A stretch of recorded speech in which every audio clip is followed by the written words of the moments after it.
हाँ जी, good evening everyone. आज हम करेंगे डेप्रिसिएशन के क्वेश्चन की प्रैक्टिस। बिल्कुल बेसिक से शुरू करेंगे, ठीक है। तो सबसे पहले देखो, मशीनरी दी हुई है, कितने की खरीदी है? 1,50,000 की। 1 अप्रैल 2018 को खरीदी है। डेप्रिसिएशन लगानी है हमने 10% पर एनम। हर एक साल कितनी चार्ज करनी है? 10%।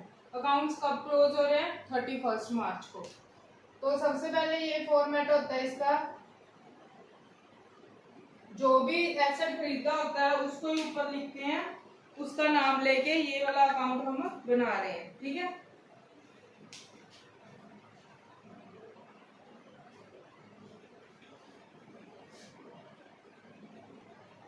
ये बिल्कुल बेसिक क्वेश्चन है, ऐसा आपको पेपर में नहीं आएगा, पर ये सिर्फ आपका बेसिक क्लियर करने के लिए, ताकि आप आगे जाके डिफिकल्ट अकाउंट्स बना सको, ठीक है।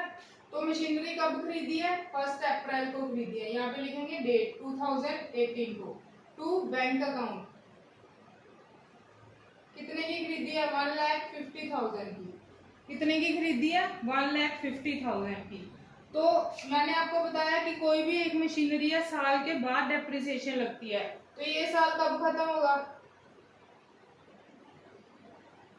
ठीक है, तो डेप्रिसिएशन साल के एंड में लगेगी।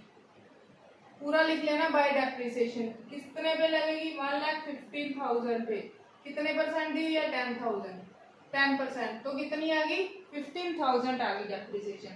अब पूरा साल मैंने मशीनरी यूज की, डेप्रिसिएशन 15,000। उसके बाद उसकी वैल्यू कितनी रहेगी? इसमें से ये लेस करके 1,35,000।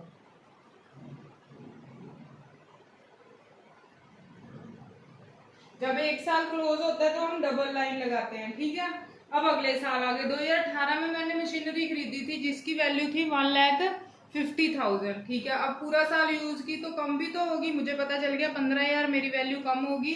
साल के एंड में आते आते अगर मैंने अब मशीनरी बेचनी है तो वो कितने की बिकेगी? 1,35,000 की। मुझे क्वेश्चन में दिया, मैंने 2 सालों के अकाउंट्स बनाने हैं, तो नेक्स्ट साल का फिर बनेगा टू बैलेंस बीबी। कितना बैलेंस रह गया था? ठीक है, ये ओरिजिनल कॉस्ट मेथड है।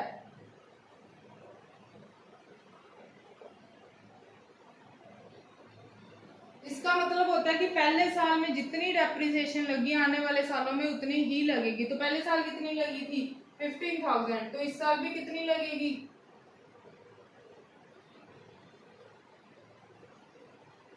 15,000 ही लगेगी। अब बैलेंस कितना रह गया?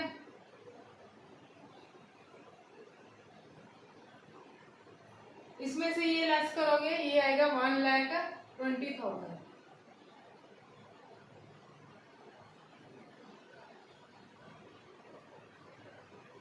तो मुझे पता चल गया कि जो मशीनरी मैंने 1 अप्रैल 2018 को खरीदी थी, अगर मैंने 31 मार्च 2020 को बेचनी है तो अब वो कितने की बिकेगी? 1,20,000 की बिकेगी, क्योंकि बाकी जो 2 साल मैंने चलाई है उसकी वैल्यू कितनी कम होगी? 30,000 उसकी वैल्यू कम होगी। डेप्रिसिएशन अकाउंट इसीलिए बनाया जाता है ताकि हमें पता चल सके कि जो मशीनरी हमने खरीदी थी अगर कुछ सालों बाद बेचनी है तो वो कितने की बिकेगी। ये ओरिजिनल कॉस्ट मेथड है जिसको हम स्ट्रेट लाइन मेथड भी कहते हैं।